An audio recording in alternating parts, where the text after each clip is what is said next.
Ako si Ray Marceldora, ang operator ng machine dito sa DT Dumaguete. Machine dito ay ginagamit ng 6 na araw na may total na 161 meters. Ito po yung printer head. Last palit po ng printer head ng white is noong August 2023. Ito naman yung copy na may 70% good condition pa po. Head clean. Punasan ng wiper pagkatapos mag-head clean.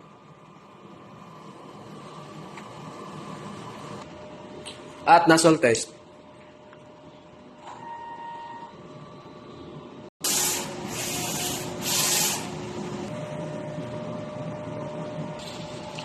Ito na po yung ink tank system. Yung ink level po natin is mababa.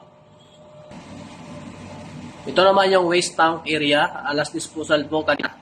Ito naman yung EVR. Ground wire. Ito naman yung stock ko na SIM white at saka white ink. DTF powder. At film. Ito naman yung consumable monitoring. Wala pa akong na-consume na cyan. Ganon din sa magenta. Yellow. Black isa.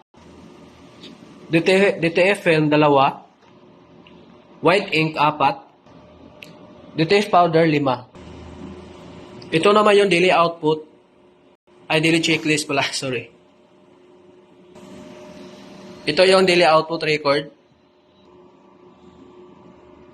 Na may total 161 meters. Salamat po.